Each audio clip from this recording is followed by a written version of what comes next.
Okay, so good morning again, everybody, and welcome to the Thames Valley Chamber of Commerce and today's webinar on how to achieve and potentially self-fund carbon neutrality.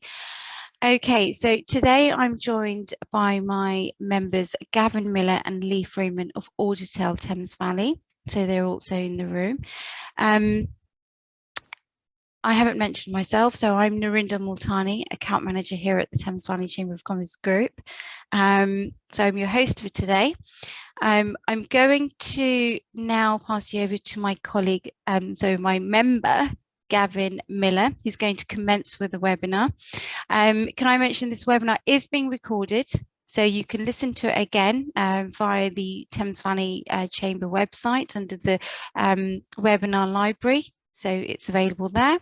If you do have any questions, please post them in the chat box and then Gavin and Lee will answer those for you as we go along. So yeah, so all good. I think we've still got a couple of more people joining. As you can see people entering the room. But yes, I'm just going to pass you now over to Gavin. Good morning to you, Gavin. Great. Thanks very much, Narinda, and also to Thames Valley Chamber of Commerce for co-partnering, hosting this with us. Thames Valley is just a fantastic supporter of kind of local and regional business, and we're kind of delighted to be alongside the Thames Valley and Narinda in getting across today the path to carbon neutrality. It can be a complex path, but hopefully today, in the next 40 minutes, we'll be able to set out for you the journey, how to start, and how to get there. So, as Narinda said, the next 40 minutes from Lee and myself, we're going to look at how to measure, reduce, offset, and verify your carbon footprint, and also potentially self-fund as well. I think the critical bit that we find with businesses and organisations of all shapes and sizes is this is in addition to your day job. So, finding that pathway to net zero, reducing your carbon emissions, understanding your carbon footprint can be complicated depending on the size of your organisation. So we're really mindful this work potentially is in addition to your day job. And I think the other thing that we would stress that is to all organisations is it's a journey. It's the start of the journey. This is not a case of determining your carbon footprint and reducing your emissions by next Friday. This is a longer term journey. And so hopefully you'll see today what that journey includes. So let's kick off. And just quickly, actually, just some examples and some case studies. And I think that, noticing who's signed up as well to the webinar today, and thank you for signing up, and especially on a Monday morning at 10 o'clock, organisations of all shapes and sizes, construction, accountancy, law firms, manufacturing, architects, etc. So all companies of any shape or size produce carbon emissions into the atmosphere. So all of us, all businesses of any size, smaller, medium, larger size enterprise, have an impact on climate change. So, for example, a manufacturer in the UK that distributes globally, and we'll cover some of those definitions in a minute, they cover scope 1, 2, and 3, producing quite a significant tonnage of CO2 upstream and downstream in their value chain. And they're looking at, for example, reducing their emissions by 40%, looking to move to renewable source energy, consolidating contracts with their suppliers, looking at solar PV, to a local council who, got a lot of leased assets, a lot of buildings they lease out to other organisations. That's the carbon footprint. Their own services, whether it's purchased goods, electricity, gas, all looking for solutions to reduce emissions, whether it's electrification of their vehicles, natural reduction in energy emissions, some big targets for a local council as well. And, look at the marketing services space. Here's a media business, for example, that produces print magazines. They've got global conferences.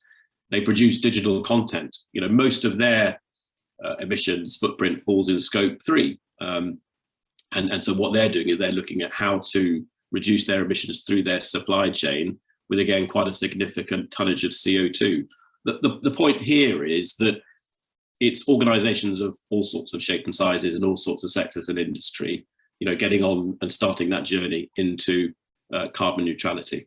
And just as we go through today, and even today and tomorrow and soon in your business, if you've got some time, just think about Does your company have the right systems in place to measure, report emissions? Have you thought about impact of climate change on your operating costs, your business continuity? How do you use sustainability credentials in your organization to attract talent and customers? Which products or services do you think is going to flourish in a lower carbon and more sustainable future for your organization? How can you encourage your supply chain to do the same thing? How do you encourage your supply chain to get on the net zero journey? Have you got management systems in place to monitor your risk to climate impacts? And there's a lot of risk around carbon footprint, emissions, climate change. What are you doing kind of to address that? And finally, are you actively engaging with your stakeholders to think about, your products and services and opportunities and threats that are coming from climate change? So they're the sorts of kind of questions we would encourage all of us, everybody, to kind of have a look at in terms of understanding the roadmap. So agenda today, we're going to quickly talk about the climate change landscape. Many of you will be aware of it, so we won't spend too much time dwelling on that. We're going to Lee's going to talk through about thinking carbon and cost and spend footprint. So the two going hand in hand.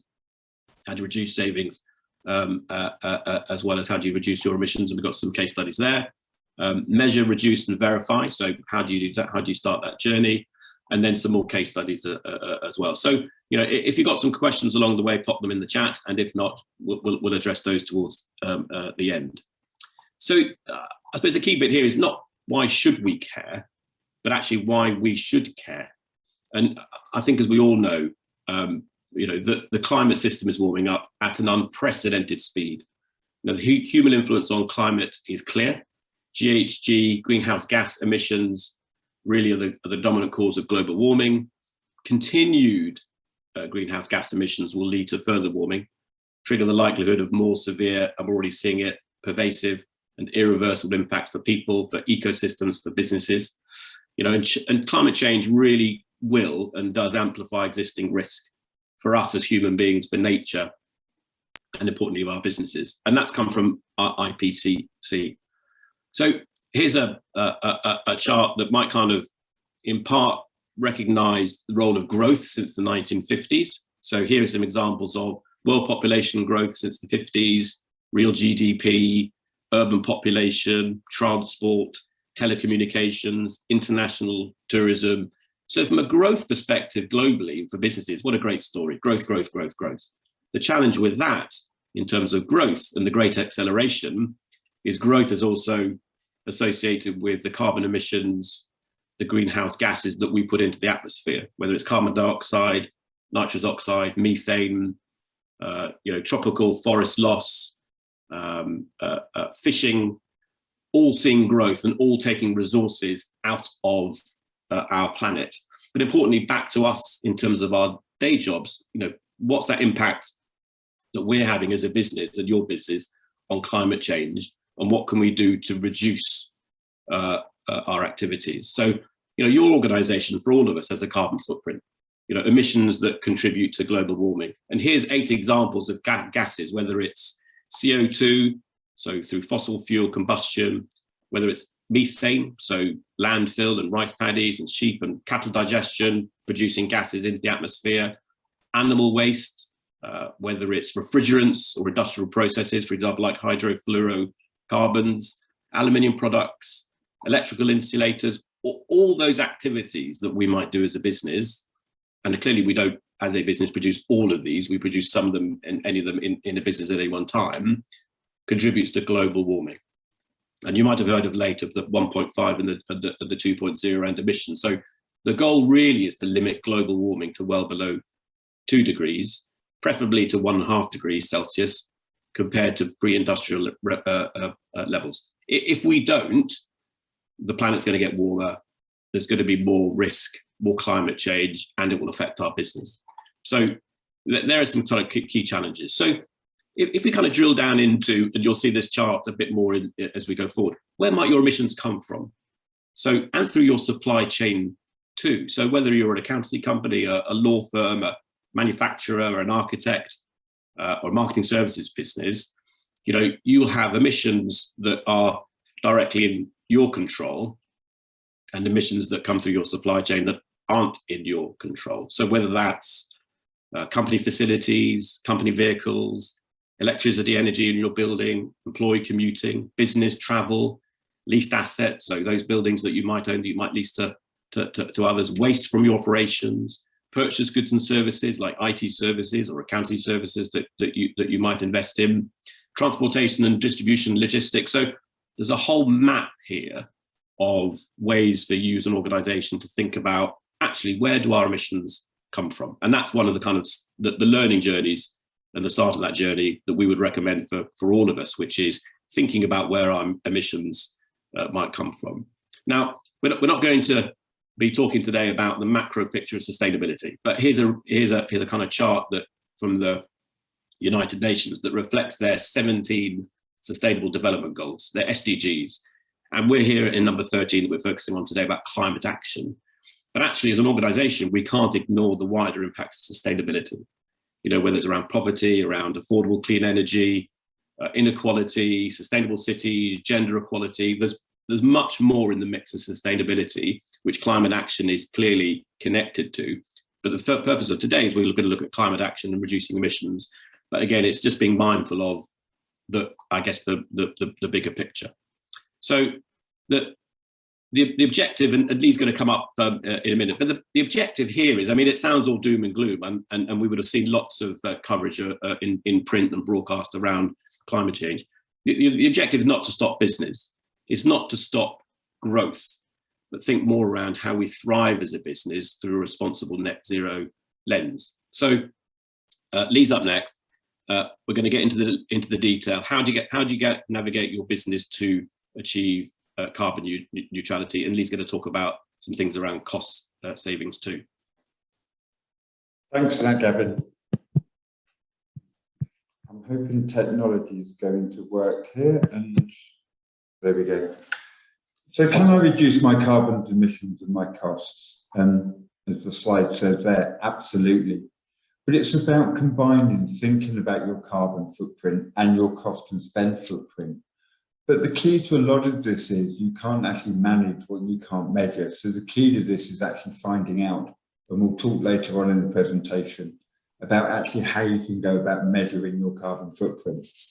I've just got a few examples here that I just want to walk you through on clients of Auditel, where we've not only reduced carbon, but reduced costs as well.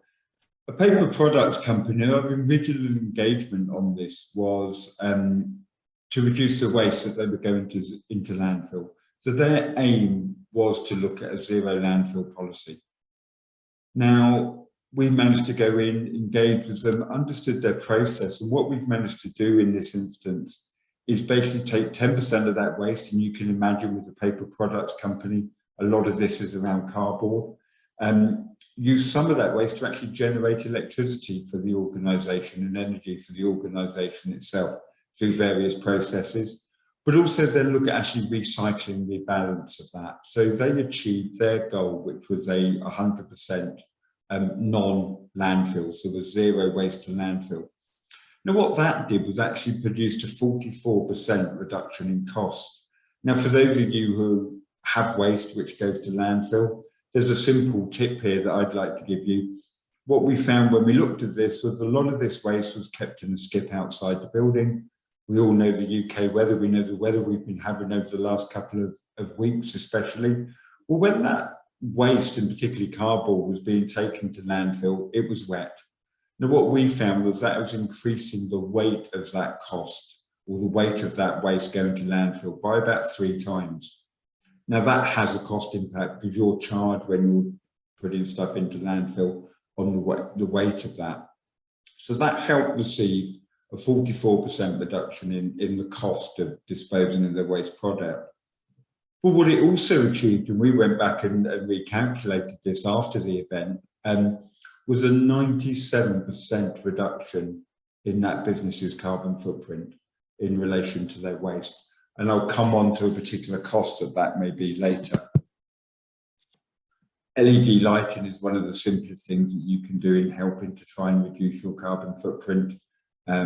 Going back 10, 15 years, I know when LED lamps first became relevant to businesses. And this was a relatively small project where a client of Auditel's wanted to light their car park. So a 50 space car park, not a huge footprint there. But again, a relatively small capital cost. And these numbers seem relatively small. But what I'm trying to get across to you here is the ability that, you can make a difference even by some relatively small steps that you can take. An ROI of 2.3 years. So basically within two and a half years, the company was paid back for their investment by their savings they've made. And that comes on to Gavin's point as well that he made earlier about we can try and do this in a self-funding way. So it's really important here to try and combine the carbon and then maybe some cost and spend savings that may come out. Electric vehicles are very relevant in the news at the moment, and certainly we have a lot of our clients who are now going down an EV only policy. There are challenges with that. People who may have an electric vehicle at the moment realise the infrastructure isn't there necessarily at the moment to cope with the increase in demand, and that's something that's going to be addressed. But if we look at here an engineering company, 200 car fleet, it ended up being cost neutral for the company. Importantly, however, there was a benefit in kind saving for the employees. Those all know who deal in the accounting and the payroll side of it. A company car that's an electric vehicle has a zero benefit in kind. So they was actually putting money back into the employee's pay packet at the end of the month.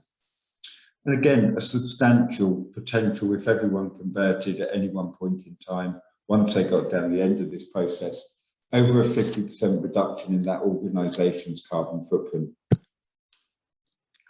Talked about LED a bit earlier, a second project we've done for a client, slightly larger in terms of capital cost. This was lighting the head office of a building. Again, a payback of about 3 years. Now, I've worked quite a bit in corporate finance over my years, and we certainly used to aim for a payback on any investment the business made of under 3 years. But again, a significant carbon reduction. And I'll come on to the impact of that from a cost point of view later when we start talking about the cost of offsets. Sorry, skipping through a slide very quickly there. We were just talking briefly about a solar PV project. Many people have flat roofs on their buildings if you own a building. A slightly higher investment required for this, a capital cost in this business of £350,000. And hence you're talking about a slightly longer payback period, in this just over 6 years. But again, a carbon reduction achieved of 45% of that organisation's carbon footprint. One of the key things we're seeing here in the solar PV market and also in still in LED markets and LED lamps is about making sure you're buying what you actually want. A colleague of mine went through a similar size project recently for a client of theirs. The difference between the cheapest and the most expensive quotes for this type of project was over £90,000. So it's really key to really at the stage of any of this define what you actually want from a supplier, go out to tender and get some details. Okay, hand back to Gavin now for the certain steps you can take to get to your net zero. Great, thanks very much, Lee. So as we've seen, let me see if that's, there we go. So we kind of looked at the landscape a bit. We've looked a bit around, cost footprint and carbon footprint and the opportunity to benefit by doing two at the same time. So here now we're going to look a bit more specific around actions that you can adopt to fight climate change and reduce your emissions. Now, if you pop in Google GHG emissions scopes or scope 1, 2, and 3, you'll get a chart like this. We're going to come up with a little bit more a simple chart in a minute, but in effect, this is what you'll see a lot. And this is all about where you start on your journey. So we talked earlier about the gases, the GHG gases that go into the atmosphere as a result of activities from business, and here they are. So for example, they come from any which way across a business, whether it's, as we talked about, electricity, energy, waste, transportation. It gets a bit more complicated as well, because actually in your organization, you may have a supply chain, and in that supply chain, they're producing carbon emissions based on activities to deliver your products and services. So it gets a bit more complicated when you need to think about and get access to the data from your supply chain. But in effect, it's set out in kind of buckets of scope 1, scope 2, and scope 3. And just to make it a little bit more simple, here's hopefully, here's all the business activities that might contribute to global warming. So on scope 1 on the left, that's all emissions associated with your company facilities, in particular energy use around gas. Company vehicles too. So if you've got company vehicles, you need to include that in your scope 1 auditing. Scope 2, the kind of second bucket, bit more straightforward. This is where, in effect, you've got a building, and in your building, you're using energy, and that energy is pretty much electricity, steam, heating and cooling for use, for example, like air conditioning. So, need to think about accessing the data from your energy bills in terms of understanding what emissions you're producing under scope 2. The scope 1 and 2 tend to be, not always, but tend to be fairly or a bit more straightforward. It's in scope 3 where in effect is all the other activities associated with your business. And the market average tends to be anywhere around 70, 80, 90% of an organization's emissions will come from its scope 3. Upstream in terms of your supply chain, and downstream in terms of delivering products and services, those products and services to your customers. So whether that's employee commuting, business travel, leased assets, waste, etc., etc. And downstream too, so use of sold products, franchises, investments, logistics, etc. So the starting point for any organization, as we kind of talked about earlier, is to think about, well, what activities have I got in the business? Where are my emissions likely to come from? And then importantly, how do I then start to generate the data? And if you're a professional services organization or other, it's going to be very, very different in the way you approach it. So for example, if you are a professional services company, you'll need to likely look at scope 2 and 3, building energy, electricity usage, employee commuting will be in scope 3, business travel, purchase goods and services, so things like IT or print or advisory. I think the other complicated point for professional services firms, like for example, law firms and accountancy firms, is not only do you want to be looking at your own emissions, but how do you advise your own clients on the journey to net zero? And again, so it's understanding what falls within the map and understanding risk too. So it does start to get a little bit complicated. So for a manufacturer, you're likely to be in all the scopes, gas, energy usage up front in scope 1, possibly company-owned vehicles, certainly building and energy, electricity usage. And as we've seen in scope 3, lots of things around capital goods, waste, transportation, leased assets, franchise, purchase goods. That's where it starts getting more complicated. But the critical bit is understanding, first of all, where you sit and what those scopes 1, 2, and 3 are delivering in terms of your emissions.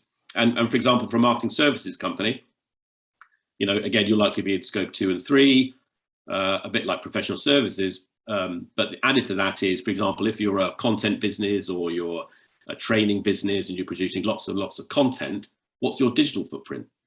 What emissions are coming from your digital footprint, the content, the data, production, distribution, for example. So it's one size doesn't fit all. Your data analysis needs to be tailored, obviously, to the organization, and it's very different by sector and by industry and by size of company. So we're going to go into detail, and Lee's going to go into detail a bit more about bringing to life the reporting and the data, etc. So, but here's our kind of route map, I guess, to producing a carbon footprint report and a carbon reduction plan. So first comes up is the carbon footprint report. You really need to try and measure all, and there's an asterisk there, but all your carbon emissions. This is a start of the journey. The expectation isn't you're going to get access and visibility of all your emissions by next Friday, but this is about starting the journey, accessing the right data at the right time, at the right place, making sure it's accurate, sourced properly as well, in order for you then to convert into understanding what emissions you're producing into the atmosphere. So, we start off with an appraisal, determining your base year, so your benchmark year of where you want to compare your emissions going forward. And remember, this too isn't just a 6-month exercise or an annual exercise. as in just for 12 months. This is every year, all organisations need to be benchmarking and reducing their emissions and managing their emissions effectively, their carbon footprint going forward year by year. So you need to think about the number of employees you've got, the buildings you've got, the suppliers you've got. Think about also, you know, Lee mentioned earlier about the cost footprint and the carbon footprint. You know, a lot of the cost footprint is you're going to get that from your purchase ledger, you know, understanding what who your suppliers are and what you're spending with those suppliers. The next stage is kind of mapping. Think about the buckets, you know, the scope 1, 2, and 3 in which your activities sit. You know, what data have you got? Where does it fit? Think about your activities and where you might lack data and how you might then access that data. Then there's the modelling bit. This is the tricky bit. You know, this is about the right data, accurate data, correct conversion factors. So Lee will talk a little bit about that in a minute. You know, to turn your emissions data into the equivalent tonnage of CO2e. In effect, you saw those 7 or 8 gases. We need to convert them into a single kind of equivalent unit, which is described and determined as the tonnage for CO2e, and we'll kind of raise that in a minute too. And then the final part is the analysing bit. So this will give us our carbon footprint report, a detailed report that will tell us what emissions are being produced, which sources, what CO2 are they emitting, where are the gaps in the data, what to include or exclude.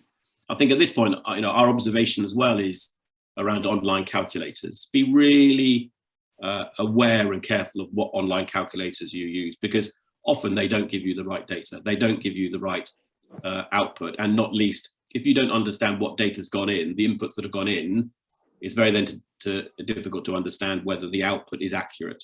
So again, we would be cautious around the use of online calculators in terms of analysing your emissions, etc.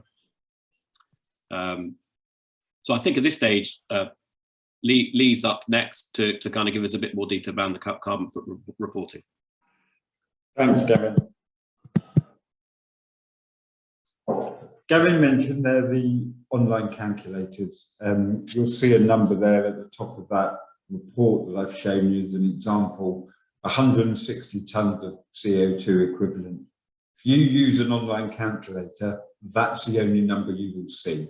Now, to any business, that's meaningless. It doesn't tell you where your scope of your emissions comes from. Gavin mentioned, as we talked about earlier, scopes 1, 2, and 3.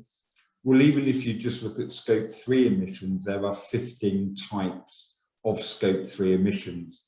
So for any business, just having a number through an online calculator of 160 tonnes of CO2 equivalent doesn't actually mean anything to you. I'm hoping you can see on the screen there some of the detail in the calculations, and this is an example from a live Auditel client. It has been redacted for the confidentiality of that client, but it shows you the details that you need to go into some of those calculators. Source 1, scope 1, relatively simple. You know, it's your manufacturing, your processes, it's your cost of your company fleet. Scope 2, again, is the energy you use in your business. And a lot of the energy companies comes from data provided from them. Although I will give a health warning on that. There is an average that over 30% of an energy calculator and an energy bill is actually incorrect. So by all means, take the numbers from your data, but all means check that data as well. But it's when you really get into that scope 3 emissions that the detail comes into this calculation. You'll see the level of conversion factors that appear on that screen there. These are government published conversion factors. It's not numbers that people make up. But the clear analysis to do here is making sure you're using the right conversion factor. One of the ones that we obviously see across our network is a difference. And you'll see here in the unit factor, a lot of those unit factors give you a conversion factor to calculate your kilograms of CO2 equivalent. Well, as Gavin mentioned, the global standard is related to tonnes of CO2 equivalent. So the first thing you need to do when you're looking at your conversion factors and having a kilogram of CO2 is make sure you divide that number by 1,000. Because if not, 160 tonnes, if you've got the wrong conversion factors in and haven't done that, you're going to have a footprint that's vastly different to your actual footprint. And again, as Gavin mentioned here, that data table, looking at what emission sources you've included, but almost as important as those emission services that you've included is the emission sources you've omitted. And particularly when it comes to scope 3, there can be areas that are just too big. There's too large a chunk of data that you need to get. And part of the things here is about looking at the systems that you can do and put in place now to ensure that you can improve the accuracy of your CO2 footprint. Again, this is a live example following on from that first scale and looking at some of the items that come out to your carbon footprint. Now, if all you've got is a number in for your carbon footprint from any online calculator, then the devil really is in the detail. Really trying to understand, if you look at your fleet number up here, why in February was there a spike in your CO2 emissions for your fleet? Now, if all you've got from an online calculator is the total CO2 emissions, you have no idea. So how can you actually manage to try and reduce something when all you've got is a total for a year? I'm not going to go through in the detail of all this. One of the key items I take on here in the scope 3 is your employee commuting. Now, for organisations, be them small or large, there will always be an element of employee commuting, and it's about calculating that data. I've got a client who's a community care provider. They've got over 1,000 employees, including 700 community nurses, who are constantly commuting for their day job. Now, just trying to collect that data takes time. And Gavin mentioned earlier, one of the important factors we don't build into this is the time it takes to collect this data. We've all got day jobs, we're all busy doing those day jobs, and it's really key to not overestimate, the time it will take you to get this data. Slightly different graphical representation there of looking at the emissions by scope and the emissions by source. Again, some of the online calculators we mentioned earlier are better than others, but again, it's not generally data you will get out of that. And again, if you can't measure anything, it's very difficult to manage anything. So it's really important to get the detail correct here. I want to just come on and look at a couple of phrases that are often bandied about and dispel one myth at the moment. People talk about zero carbon. Zero carbon at the moment in 99.9% of industries is impossible to reach. Every business, Gavin and I work for an organisation called Auditel. We're often home-based. Turning on my lights in my office every morning generates a carbon footprint. I cannot remove it. So bear in mind that zero carbon is something at the moment that the technology does not exist to achieve. What I'm going to take you through here, though, is the difference between carbon neutral and the net zero carbon. So when we're talking of carbon neutral, as we mentioned earlier, every organisation has a carbon footprint. In this example, we've taken 200 tonnes. Now, to become carbon neutral, what you need to do is go out and buy carbon offsets to offset those emissions. So it's effectively saying, I know I'm going to have a footprint, and what I'm going to do is invest in carbon offsets to offset that emissions, which gets me down to effectively a carbon neutral status. I haven't talked here anything about reducing your emissions. It's just literally taking what your carbon footprint is any one year and offsetting that carbon. You are still producing those emissions. Gavin mentioned earlier the targets that have come out of various conferences, and the last one was COP26 in Glasgow, to try and keep the global warming factor down to under 1.5%. If every business in the world did was offset their emissions, we're never going to achieve that target. And I actually saw a statistic the other day that took a global carbon footprint number and estimated that the amount of offset schemes that are available would account for less than 1%. So if every business decided they want to do is offset their emissions, we're nowhere near going to achieve those targets. What's more important in this is looking at what a company can do to actually reduce its emissions and become net zero. Now, what it means by net zero is you're actually taking out of the atmosphere an equivalent amount of CO2 emissions that you're putting in. You've still got the same 200 tonnes of carbon, but you're actually reducing your emissions. And at the moment, as I mentioned, you are going to come down to an amount of carbon footprint, your carbon footprint, that with technology at the moment, you can't do anything about. But the key to trying to help the world achieve their 1.5 or less than 1.5 degree global warming is every business needs to take steps to reduce their emissions. And I'll come on to an example of the types of thing that a business can do in a while. What this will mean, though, that if you actually wanted to get down to net zero, you've got to start doing things to actually take carbon out of the atmosphere. There's lots of things around air capture schemes, and for lots of businesses, the cost of those at the moment and the technology means it's outside their general scope. But it's important that you can get to a level of your carbon footprint, which leaves you a residual basis of net carbon, and then you can offset that. So the aim for every business, in our view, should be get to net zero. But it doesn't mean that you have to do that from day one. As Gavin mentioned very much earlier, it's a journey down a timeline. If you said you want to be net zero now, I'm sure Gavin and I will both say to you that's a physical impossibility. If you wanted to be there in 12 months' time, that may be achievable. But it's important to look 5, 10 years down the line and really set your company's goals as to what you want to achieve and when, while, as Gavin mentioned earlier, still carrying on business as well, because this isn't about stopping business, this is trying to mitigate and reduce the effect on the environment. We talked a bit about offsets, and we could talk all day about offsets. Offsets are complicated. And I've put 3 questions up there that most people ask. What is a carbon offset? Well, it's a project that reduces or removes carbon emissions. One of the common ones that often we see in various carbon offset schemes is producing water boreholes. Now, you may look at that and say, well, how does that reduce the carbon emissions?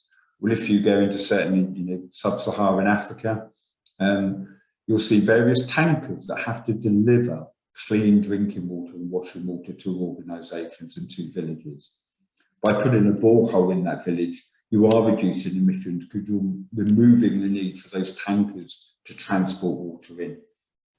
And there's various registries of carbon offsets as well. We all saw probably 20 years ago or probably 15 years ago where large corporates started planting trees outside their head office buildings. Can you just reduce your emissions by planting trees? The simple answer is no. A tree has to be in existence for over 20 years before it actually has a positive effect on reducing carbon emissions. So if all you're doing is planting trees that get cut down in 2, 3, 4 years, you're not actually having any effect on offsetting your carbon. And some of the ones we look at, apologies, let me try and go forward again.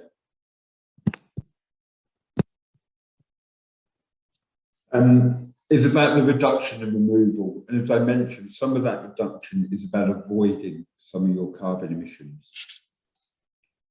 Sorry, the technology is wonderful here when it moves on. A reduction is about really taking carbon out of the atmosphere. I just want to give you a bit of an idea, though, of the cost of a carbon offset. Gavin mentioned earlier, an estimate of scope 1 in this example, 600 tonnes. Scope 3, people are estimating that their scope 3 emissions are at least double what their scope 1 emissions are. I actually talked to a potential client the other day where they reckon that 84% of their carbon footprint is in their scope 3 emissions. That gave them an estimated carbon footprint of about 171,000 tonnes, which if you took it here at a rate of £20 a tonne, that's going to give you an annual, and bear in mind this is an annual offset bill of £3.4 million to that organisation. Here we're not talking about that level at all. we're talking about a lot smaller, say an 840 tonne offset, because you've reduced your carbon footprint by actions you've taken. But even so, for an organisation like that, that's given an annual offset cost of nearly £17,000. And what we're seeing at the moment, although there may be other outside factors that may mean you want to become carbon neutral, it's very important to look at the detail of your carbon footprint. See if there's activities and investment you can take in your business where you could spend that £17,000, which you were going to spend on offsets, and actually achieve some additional reductions in your carbon footprint. I just want to talk a little bit here about the different types of things that you could do to reduce your carbon footprint. And most of those really fall into three categories. One's behavioural. If you look at a date probably 2 years ago to now, who would have thought that we would have spent the best part probably of the last 2 years working from home, and that becomes an acceptable part now of business practice? Well, that's had a significant impact on the company's carbon footprint. As Gavin and I mentioned earlier, sitting in your home office, your footprint is a lot less than getting in the car, getting on a train, going to that head office in London. Things like sharing cars. I mean, I came across a client recently where we found, by mapping an employee's journey into work, we found that 3 or 4 people were driving past other employees' houses to get to the office.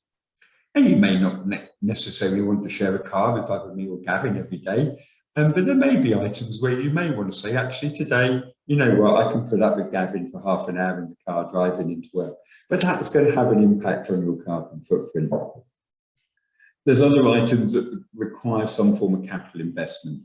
We've talked about solar PV, biomass boilers are very key. We've talked about LED lighting. LED lighting is a real surefire win for most organisations. If you're sat in your office or your office building now and you don't have LED lighting in, then that is the first thing that I would recommend you look at. Not only does it reduce the energy that you're using, but also a lot of those LED light bulbs are guaranteed for 50,000 hours, 10 years, whatever it may be. You're reducing your maintenance cost of changing that light bulb that keeps going. LED lights actually also give off a lot less energy and a lot less heat potentially as well. So you're reducing some of your heating bills or air cooling bills if you're talking in the summer. Some of the key to it though, when you're looking at LED lighting, is make sure you're buying quality products. There was a raft of products probably 10 years ago coming in from factories in China where the quality, shall we say, was dubious. And make sure that you're buying from a reputable organisation and a member of an industry body as well. And then there's items where you're going to need to undertake some form of procurement. We talked about electric vehicles, zero waste to landfill. Again, one of the simple things, although I have to say the cost has gone up significantly, as we all know, but buying renewable energy. Most energy companies now will offer you a renewable alternative to your normal energy purchase. There normally is a slight premium to that, but in the days when we've seen energy over the last week or so go up significantly, that premium is potentially quite a small price to pay. So there's lots of things you can do. Some of them require lots of investment, others require relatively little investment. The key to all this, though, is pulling this all together. And before we go to Gavin to give you some more examples of the cost, it's about understanding your carbon footprint. It's having in place a carbon reduction plan. So what steps are you as a business going to take to reduce your carbon footprint? And what impact is that going to have on your carbon footprint? It's then about proving that. So this isn't a do it at day one and forget about it, put it in that cupboard, put it in that filing cabinet. This is an ongoing process. It's about year on year, eat, sleep, repeat. Measure what you've done, understand the impact on your emissions, prove what you've done. And ultimately, at the end of the day, if for your business it's key, you can seek to go down some of the verification schemes that are available. That means you get an outside third party in to actually verify your claims you're making, avoid any claims for greenwashing, and to move that forward. I'd just like to pass back over to Gavin now to go through some of the different type of cost benefits and cost savings that you could make. Gavin, hopefully you've got control back.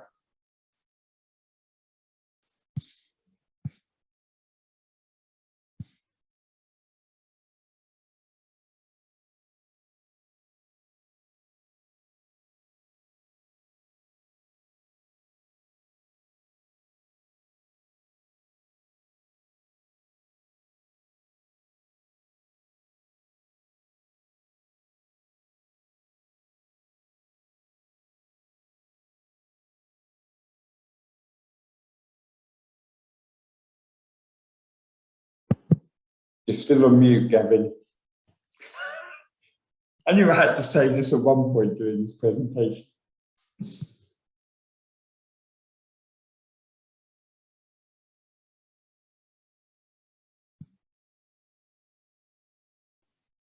Okay, can you hear me? Yeah, so I had some technical, my mute button didn't appear. The point that obviously Lee was going through there was around, you know, the reporting, reducing emissions and offsets, and that question often comes up around, well, should I then invest a certain amount of money in offsetting my emissions, which you can do, and that 17,000 number was based on that tonnage, and many of you won't be producing that amount of tonnage, and not necessarily that amount of cost required either, but we would only be able to find that out once obviously you started the journey of the analysis. I think here this last section here was around that question again of, okay, well then how do I potentially self-fund my path to net zero? And here's some examples of organizations, sectors as well. So an accountancy firm that we work with that created and secured a number of savings across waste, communication, stationery, electricity, postage. So the point here is that we invariably find there are savings to be made in the organization. And it goes back to that point that Lee and I were talking about at the front, where not just looking at your carbon footprint, but also your cost footprint too, and where you can make savings. So that's an accountancy firm. The next one is a law firm, for example, and a live one too, made savings across broadband, phone lines, stationery, lighting. So again, in every organization, there will potentially be different types and levels of savings to be made in different categories. But the point here is there are savings to be made in any sector, in any industry, in any organization that you can then use to reinvest in helping to reduce your carbon emissions and implement your carbon reduction plan. Whether it's Nottingham High School, for example, here, you know, education, significant savings for schools, whether it's broadband, waste, water, mobile, maintenance, facilities, communications. A charity, so, you know, our group of our consultants have a long-term relationship with the YMCA, you know, secured 3 million plus savings over the last number of years across 18 cost categories. You know, so some significant savings can actually be made. Here's an engineering company, you know, phone lines, mobiles, fuel cards, couriers, so you know, logistics as well. And again, we're seeing the squeeze on the supply chain at the moment, and cost of couriers increasing. So it's all about kind of understanding what you're spending now, and then determining actually the potential savings you can make to reinvest back into your organization to potentially then fund that carbon footprint journey.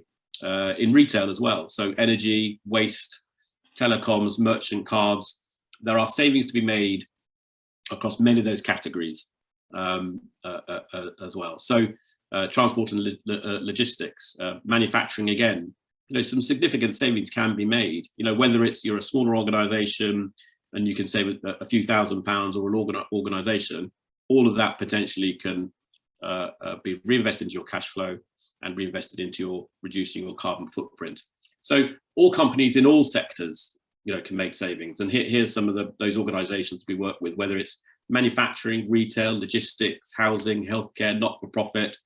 There's that potential, and it's that balance that Lee and I have been talking about the ability to reduce your carbon footprint and also reduce your costs as well at the same time, in order to fund it. And often we find both go hand in hand.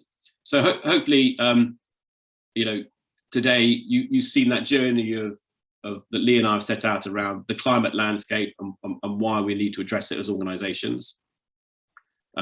What definitions are around about scope 1, 2 and 3, what activities we need to look at in terms of emissions, how do we then take that data and turn it into real life data that we can set up a carbon footprint report and then a reduction plan, and potentially then offset those costs as well. And importantly then, how do we balance the two around cost and carbon footprint reduction? So, you know, thanks for joining us today. Any questions?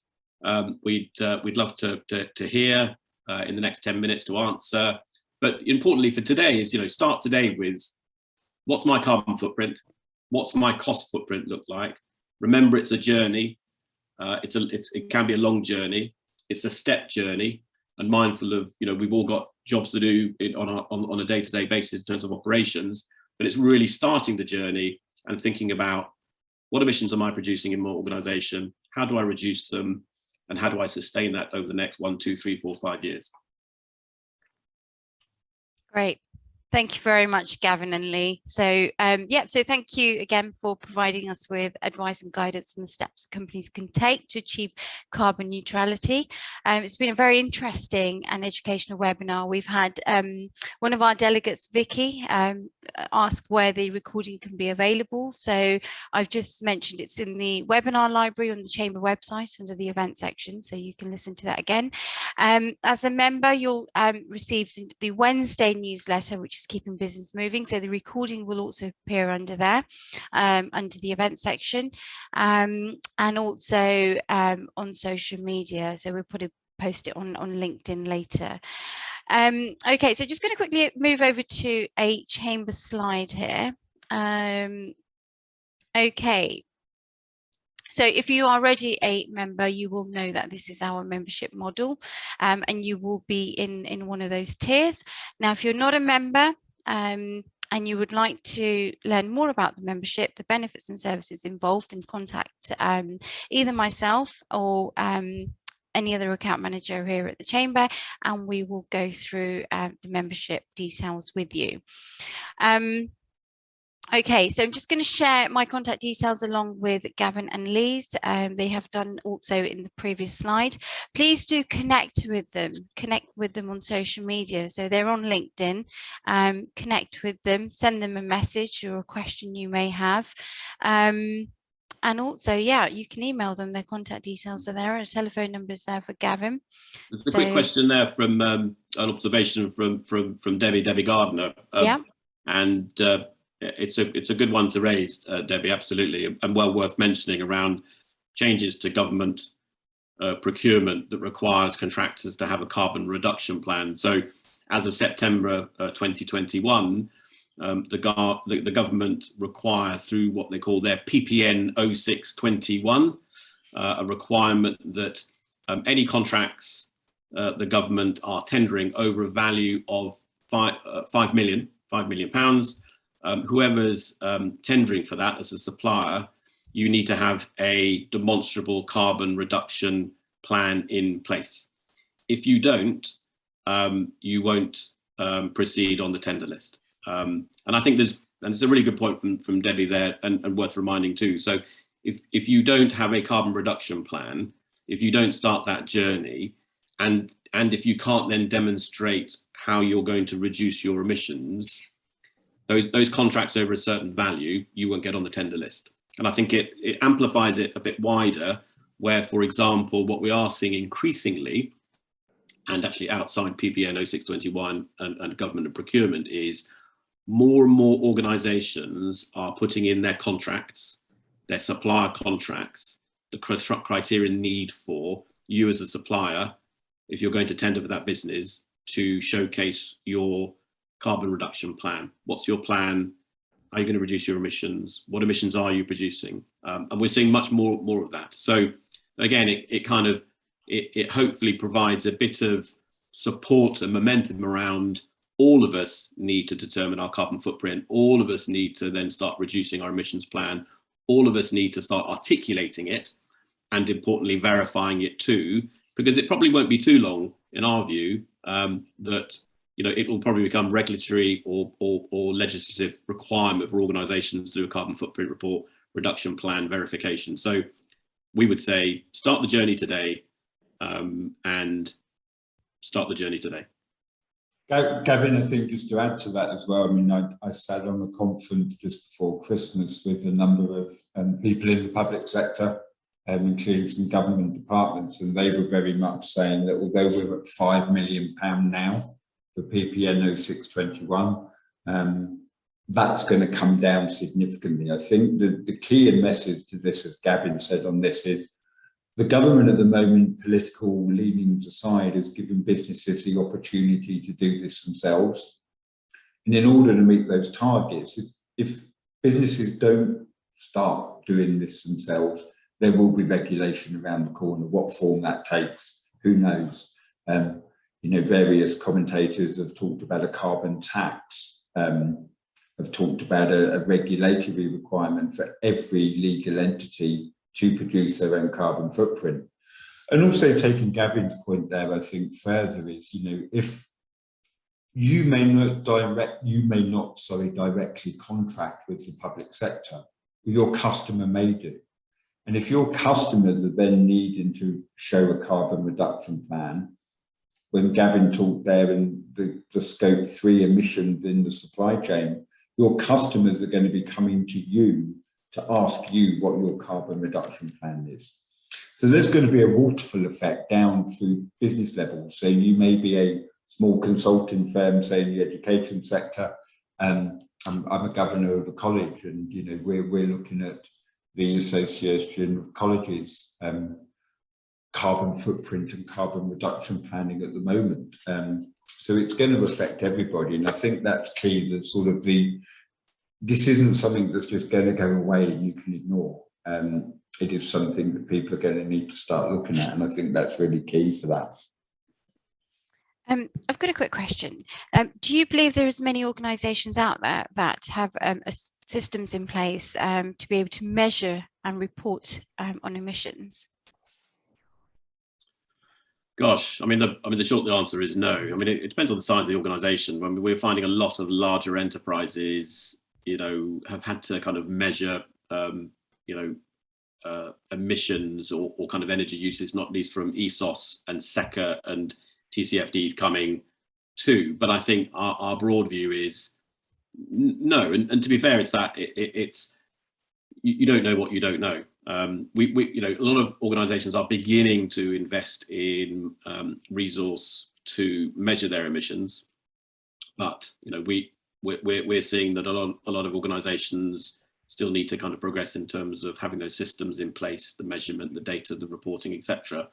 And it's difficult because I'm part, and Lee talked about it earlier, where there are lots of kind of online calculator functions out there for organisations to use, but we just don't think they're robust enough. So the short answer is, many people are starting the journey. There's much more to do, but as I said, from our point of view, we would say, start the journey step by step, and start to kind of invest in it over the time, and make sure that you do it properly too. I don't know if you want to add anything on there, Lee.